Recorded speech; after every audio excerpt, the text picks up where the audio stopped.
listen to him, you can ask our questions. And you can ask your questions by typing in the chat box, or you can also email me at ed@agricultureinformation.com.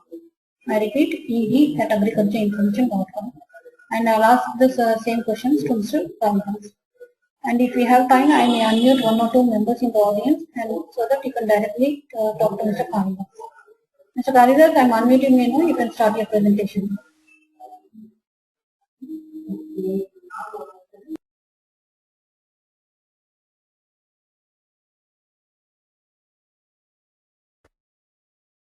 Okay, right. Okay. Good afternoon once again. I am going to present. I am Dr. Kalidas. I am a principal scientist in Directorate of Oil Palm Research, working at Pedagogy, Andhra Pradesh, working on oil palm research and development.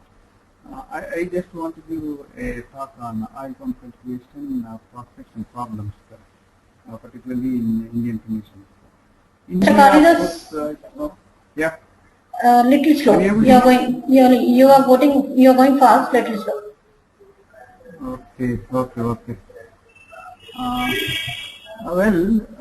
Indian oil palm is a peculiar one compared to the other tropical and subtropical areas because Indian oil palm is entirely new and it's irrigated oil palm. Nowhere in the world oil palm is cultivated by giving irrigation except in India.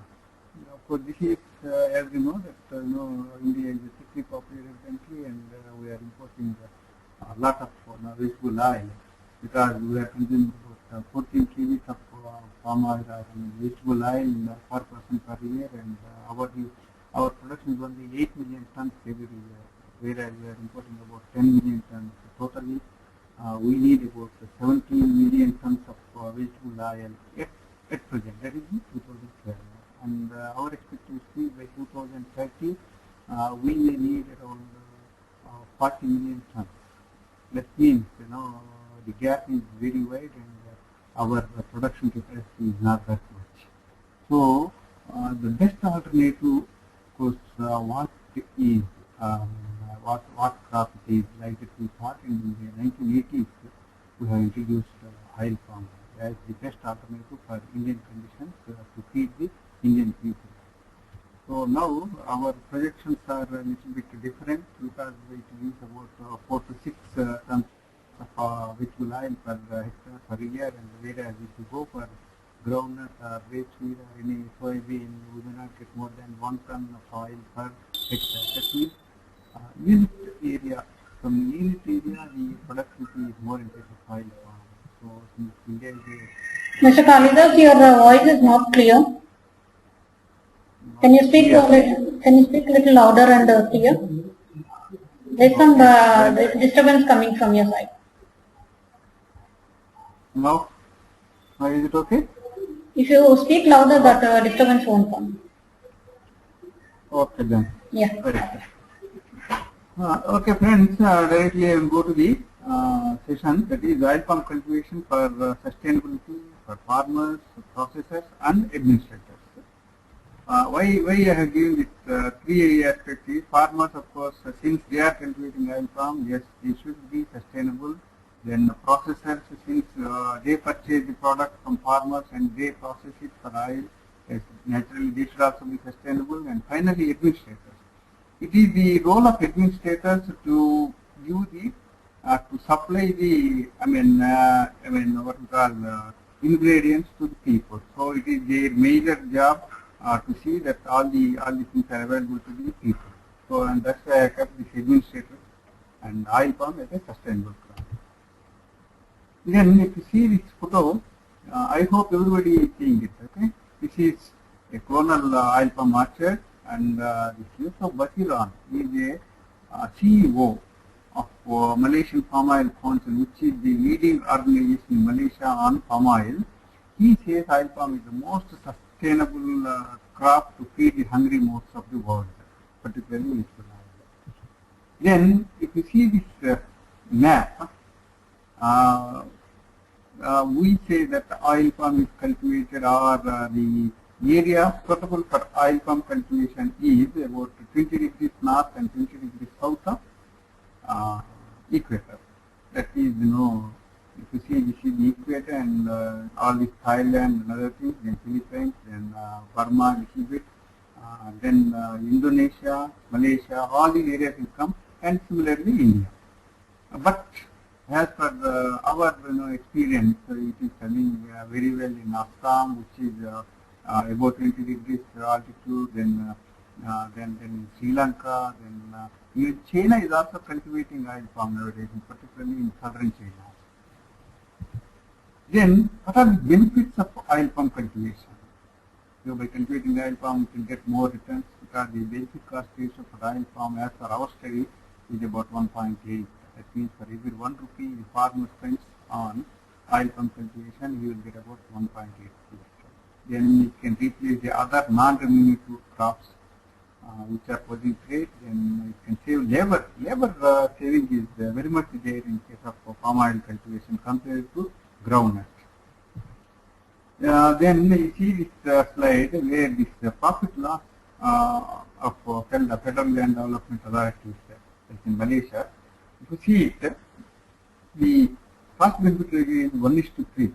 It's not 1:1.8. That means that much of economy generation is there. That's why Malaysia within 30 to 40 years has reached the highest peak, particularly in economy. Then comes carbon sequestration. Yes.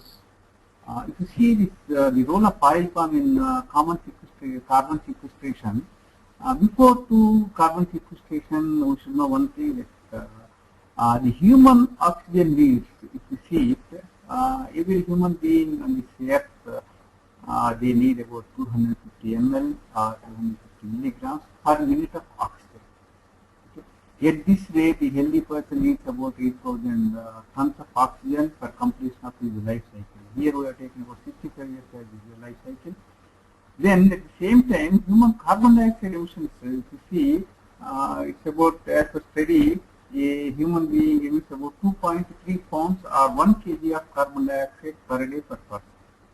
Then accordingly, if you take the 65 years as the average human being's lifespan, so we release about 23 tons of carbon dioxide in our lifetime. Apart from this, of course, we have to produce carbon dioxide in various other forms.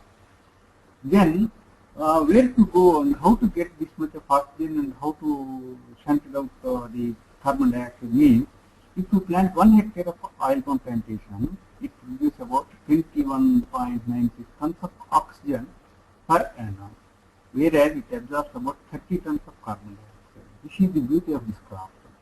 Suppose in the same 1 hectare instead of oil palm, if you go for other oil-free crops like groundnut or rapeseed or soybean, they produce only 2.54 tons of oxygen, whereas they absorb only 3 tons of carbon dioxide. That means 10 times more of oxygen release and carbon dioxide absorption is there in case of oil.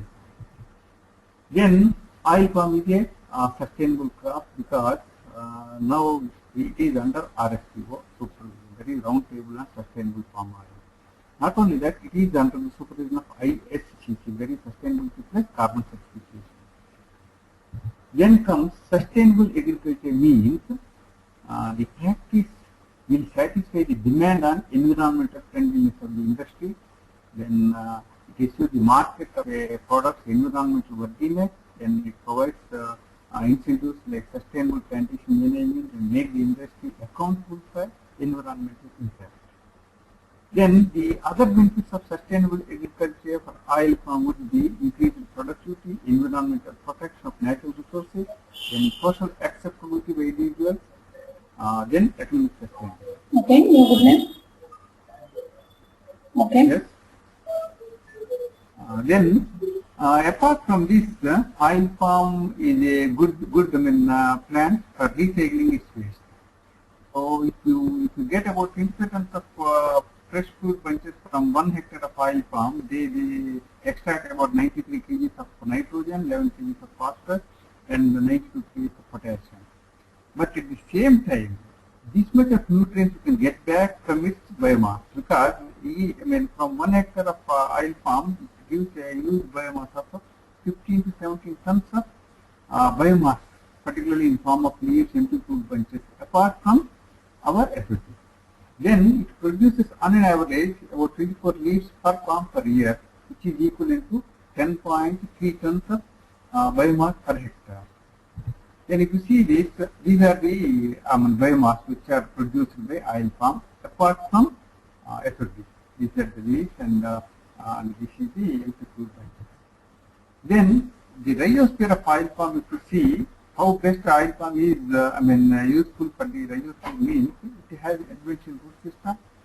It doesn't have any penetrating roots and they go for the horizontal or descending its varying angle into soil. Then horizontal root system is up to 0.5 to 3 meters. Then the most root system is lying between 10 to 50 centimeters depth. And if you see the other photo, the oil palm root system is just within 1 meter distance from top. That is vertical. Then water management. This is of course important in case of oil palm because we are irrigating oil palm plantations and we are getting the output. Here only constraint is every day we have to give about 250 to 350 liters of water per palm per day. This water can be given either in form of basin system or drip system or microjet system. Then comes pests. What are the pest problems? Because the other vegetable crops like groundnut or soybean or rapeseed, they are all fully infested with insect pests. Whereas in case of oil palm, the only pest what we observed is rhinoceros beetle. That too is a migrant from other Aracaceae palms like coconut, palmyra. Then sometimes we find red palm weevil entering into the oil palm plantations, not through stem portion but through the pendant region where the plant is dead. When the plant is dead, it gives some sort of smell, and through the smell it attracts a lot of red palm. Otherwise, on its own, red palm weevil won't enter into oil palm, unlike coconut. Then sometimes we get, of course, it leads to bud rot disease. Then what we recommend is indiscriminate use of pesticides. Since they eliminate all beneficial organisms, we are not recommending pesticide usage. Then at the same time, use of herbicides also eliminates several species of plants that serve as sites for refuse and feeding for the beneficial organisms. That's why we are not recommending farmers not to go for herbicides. Then integrated management practices were taken by releasing this what we call parasites, predators, then microbial organisms. Then in Malaysia, of course, they go for zero burning, particularly in replanting. They don't go for burning. Then they recommend legume crops, Mycobacterium or any other Carpagonium. Then we recommend beneficial plants like Acacia and Antigonan. Antigonan is nothing but creeper botany, and this attracts a lot of parasites and predators, and the parasites it harbors and natural enemies, and all the natural enemies they stay in the flowers of these beneficial plants, and then they go to the plantation and they feed on the insects. That's how insect control is observed in Malaysia and other places. So the same thing we are recommending here, particularly in oil palm plantations, to go for Antigonan leptopus, which is commonly available. It's called the Lixton hotweed, which is available everywhere. So if they go for this planting all around the bunch, that will take care of the insects. Then this is a Malaysian Felda photo where they are cultivating and this beneficial plants all around the oil palm plantations. Then in the diseases, about 3 or 4 important diseases we could observe on oil palm plantations, which can be cured very easily. That is, one is bud rot, then the basal stem rot, Ganoderma, of course, which is a serious pest all over the world. Then stem bed rot, which is observed only in India, for which we are making the surgery of the plant and removing the entire infected material and treating with fungicides. Then bunch failure due to paucity of pollen or some diseases. Then bunch rot. Bunch rot, of course, it is occurred with, because of some fungus called Merapius fungus, or sometimes if the irrigation system is faulty and if water is falling continuously on the fresh fruit bunches on the plant, then of course the bunches they rot and ultimately burnt. Then in case of harvesting, yes, we have standardized the harvesting measures, then when to harvest, how to harvest, and nowadays, see so many new harvesting cities have come, particularly motorized cities. Then Malaysian Palm Oil Board has brought out the technology on use of petrol operated or kerosene operated mechanical harvesters, motorized harvesters. Apart from MPOP's technology, then Singapore company has brought out one more motorized harvester, which is little bit cheaper compared to MPOPs. And the Singapore one is finding, of course, we found that it is better compared to MPOPs. Otherwise, of course, if plants are too high, then we have to go for long harvesting poles. What we observe in case of very old plantations. Then the latest technology in oil palm is clones. We go for cloning. Then Malaysia has come out with so much of production of clones. Then apart from clones, they are also producing clonal seeds, triclonal and multiclonal and uniclonal seeds.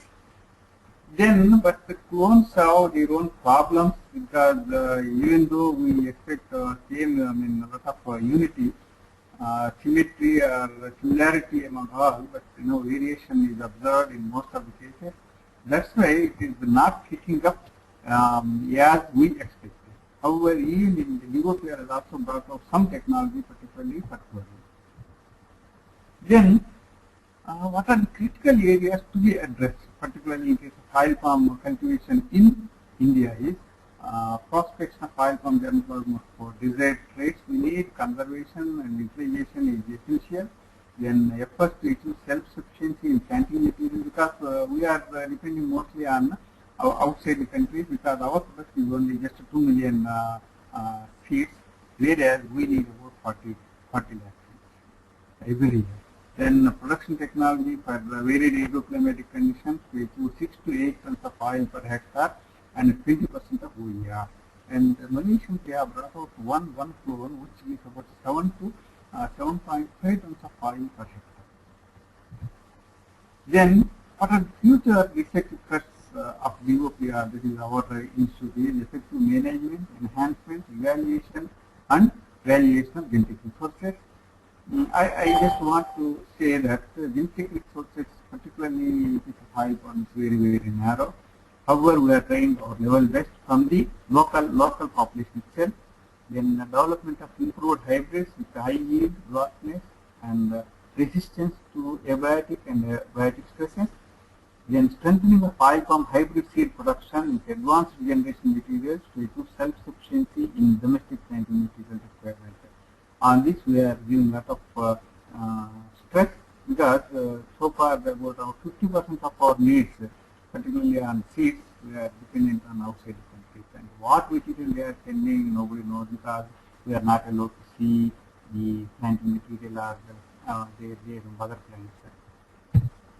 Then we want to develop a system for the productive use of water to get more crop per drop by increasing the water and nutrient use efficiency, which is important actually, particularly in a country like India, where the monsoon is only for 4 months or 5 months.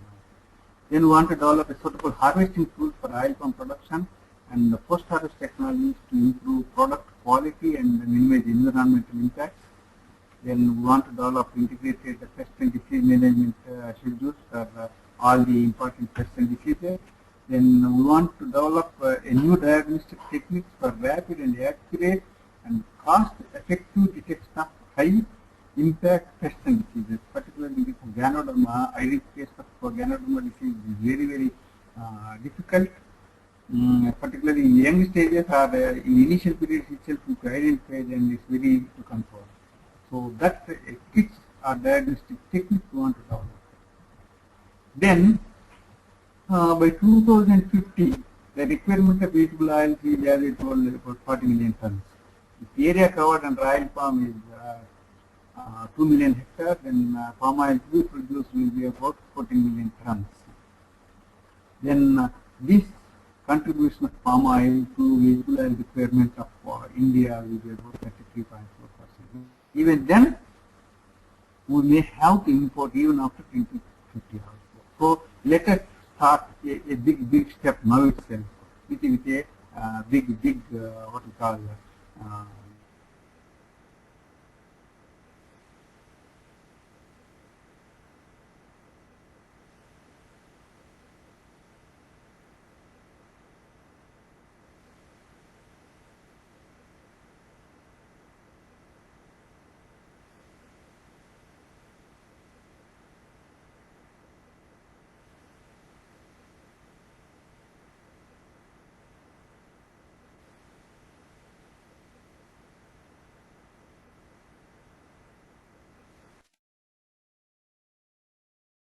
not go further.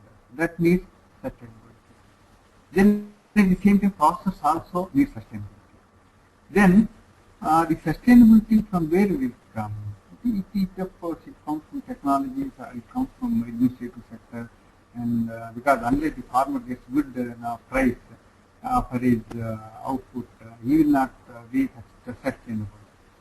So same way, integrated pest, nutrient and disease management practices we want to develop by using the latest low-cost technologies, because every time we want to see what is the cost and what is the benefit and what is the benefit-cost ratio, will it be a sustainable one or not.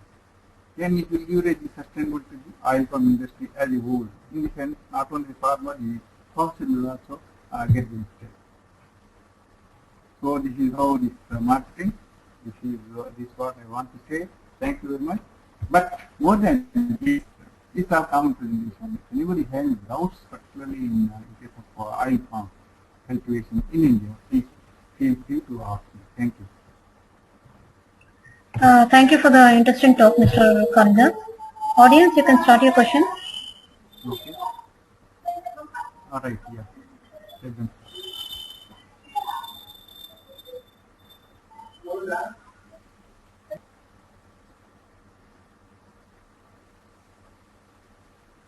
Hello? Hello? Mr. Justin is asking how long it takes before the first harvest.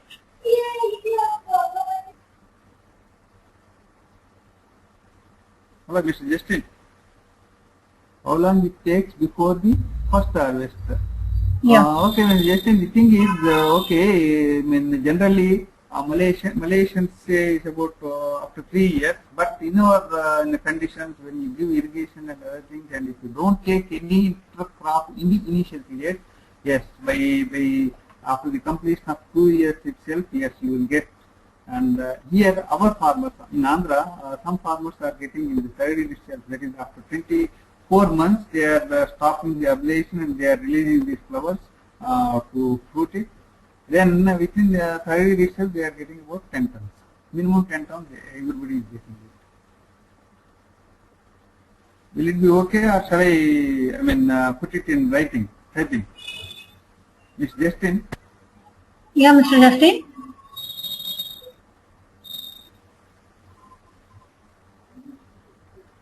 Rest of the audience, you can continue with your question.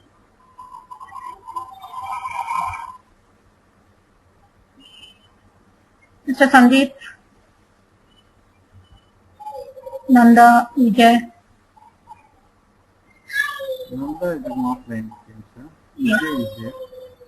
Okay, Justin is asking, did you say it takes 3 years? Of course, yes.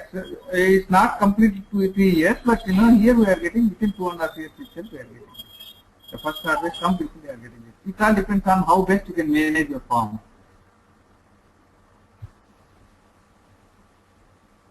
He is asking, is it coastal climate or any subtropical?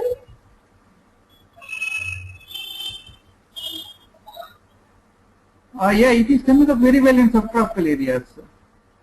Mr. Sandeep, is it coastal climate or any subtropical? You see, these Malaysians, no, they say Malaysians or Indonesians, they say it's purely a coastal climate area, but you know, it is coming up very well in our area.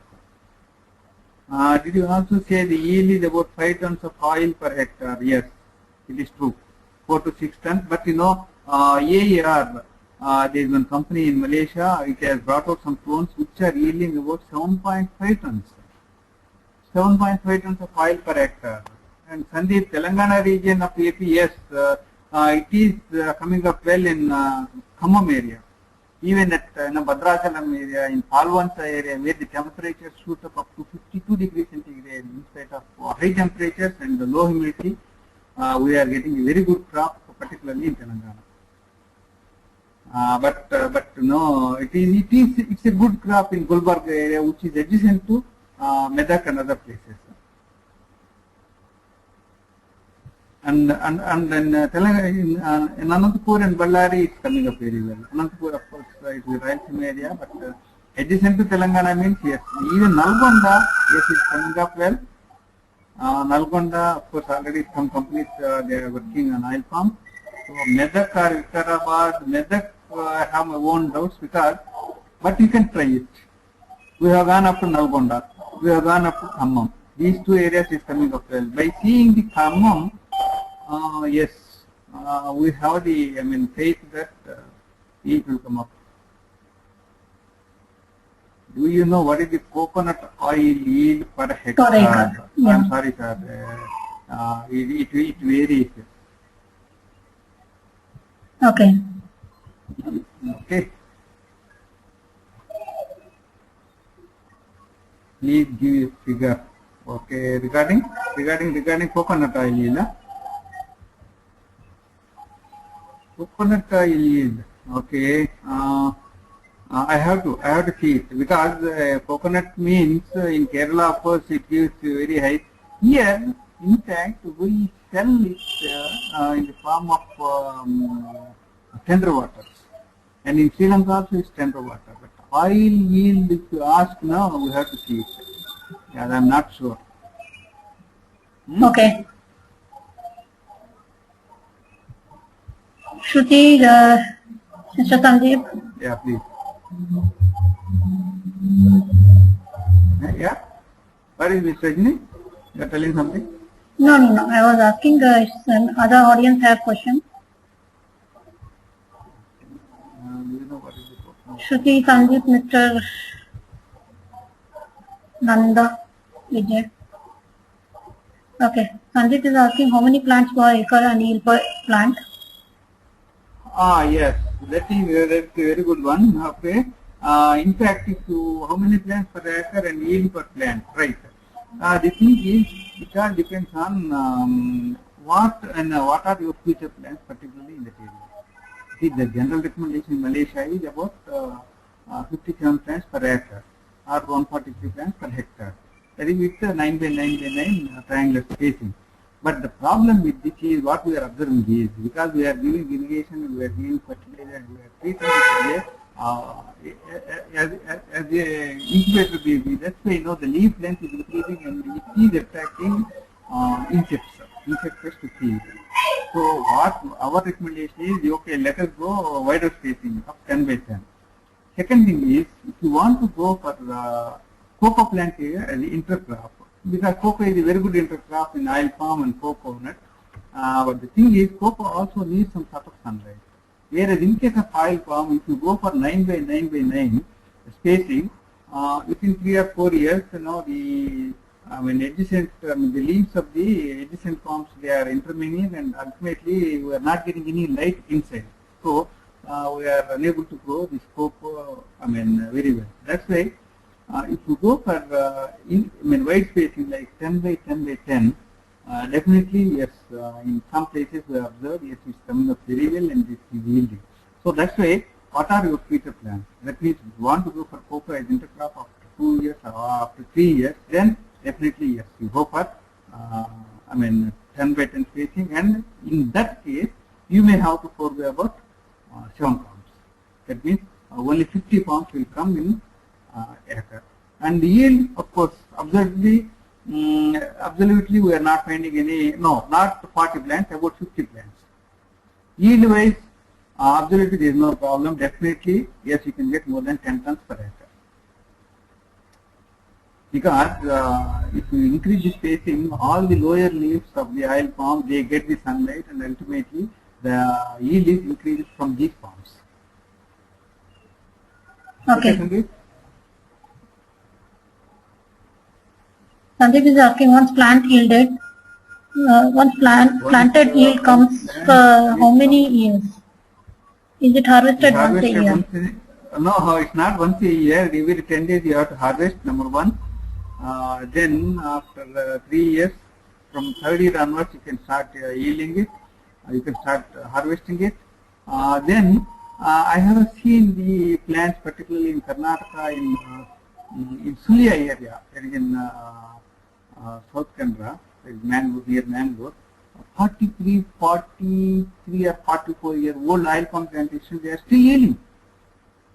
That means that means it has the vigor to yield up to 40 years, 50 years. Only thing is whether we can able to harvest it or not. That is the point. Suppose in Malaysia, what they say is up to 25 years, okay, we can harvest. Afterwards, it's not economical.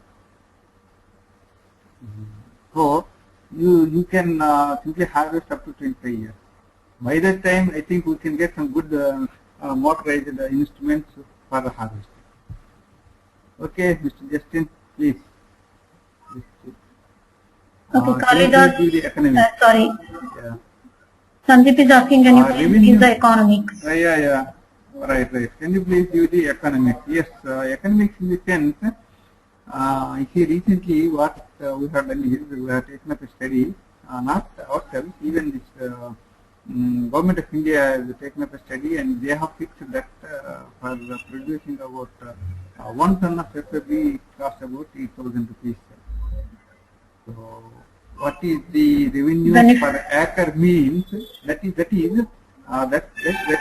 for a new establishment. Already established means our people, they are paying about 20,000 to 25,000 per acre, and everybody is getting about 10 tons, and now the rate is 6,200, that is 62,000. The benefit of 30,000 rupees, yes, definitely one can get. What is the benefit of palm over coconut? Yeah, benefit is, yes, it is about, concentration is 1.82 for oil palm, whereas for coconut is only 1.5. Moreover, oil palm is controlled by the government, whereas coconut is not controlled. So 10 tons per acre per year, yes, it is must. If you are unable to harvest 10 tons, means you are better not to go for oil palm cultivation. That's what our slogan, particularly for farmers. If any, okay. Okay. Okay, Sandeep. What is the benefit of palm over coconut? Yes. Okay. I hope I have answered all these questions. Yeah. Okay, madam. Let's wait for a few more minutes. All right. Okay, no problem. Yeah. Mr. Sandeep is asking if you can share your contact details. You can share your email address. Email ID. Yeah. My email ID is, I will type it.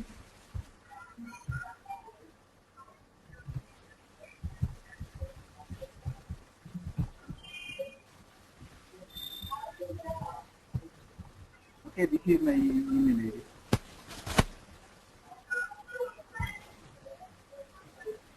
Okay. Justin needs clarification on the figures. Please clarify the way. I was answered 5 tons per hectare. Is it correct? No, Or per acre. 5 tons of oil. Yeah. This is 5 tons of oil per hectare. This is oil. Okay. Then 10 tons per acre is FFB, fresh fruit bunches. Oil is about 20% oil we can get from 1 ton of FFB. That is fresh fruit bunches. I hope I have clarified. 5 tons is oil, vegetable oil per hectare, whereas 10 tons FFB, fresh fruit bunches per acre. That means about 25 tons of FFB per hectare. Out of that, if one person gets about 25 tons of FFB, means about 5 tons of oil, you will get it. That is the difference. Okay. So fresh fruits will give 6,000 per ton. We will give about 6,000 per ton. Yeah, it is fixed to the government, and we are doing this price fixing formula, and the government has accepted it. Government of Horticulture, the Department of Horticulture, and it has this project management committee, price fixation committee, and it is under the supervision of the Principal Secretary Agriculture. So now this for this month the rate is 6,200 per ton, and shortly it will go high. So this is at present it is 6,200 per ton, and if a person gets about 10 tons of fresh fruit, this is 6,000 per ton of FFB, fresh fruit bunches. Because farmers they cut the fresh fruit bunches and they give it to the processor. And from these fresh fruit bunches, only the processor they extract the oil.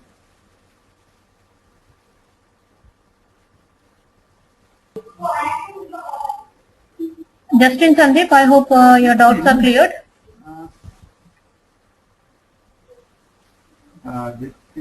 Justin got logged out. Sandeep is from this place where Justin. Justin from which place he belongs? I'm not sure, but he got disconnected, I guess. Right. Okay. Okay, Sandeep, I hope I have cleared all your doubts. If possible, you come down to this place. Our research center is just 15 kilometers from Yeluru, which is the headquarters for West Godavari district. And it is well connected with train as well as flight. I'm from Vikarabad. Would like to contact. You can contact. Yeah, definitely you can contact. No problem. Okay, I am available on this mail ID every day. Okay, you can pose your questions on the mail. I can answer. Okay. Okay.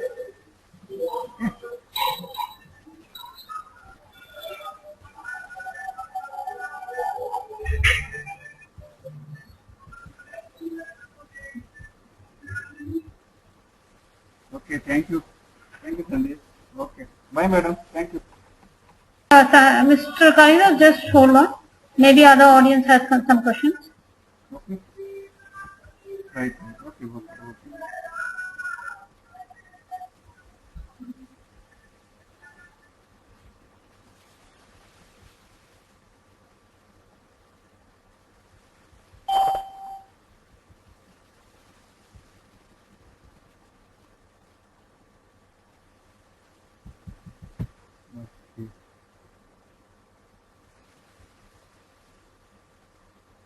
Do you have any question? Nanda, Shruti?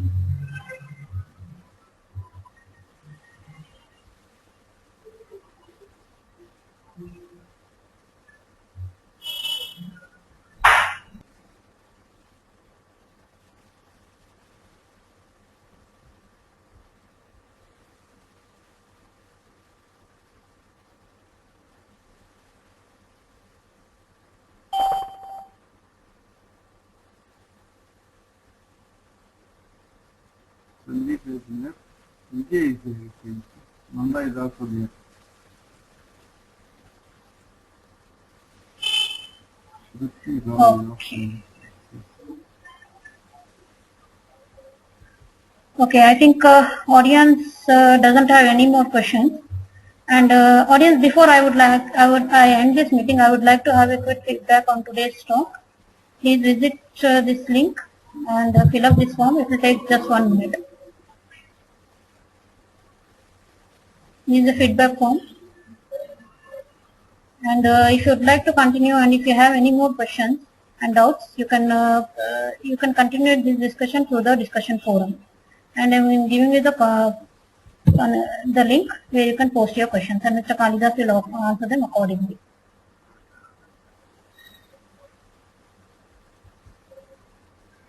And I thank you all for attending this webinar. This is an event organized by agricultureinformation.com. Please visit our webinar section. Online education section for updates on forthcoming events. I will be closing this meeting now. Bye. Have a nice evening. Thank you, Mr. Kalidas. Okay, madam. Thank you. Okay, madam. Thank you.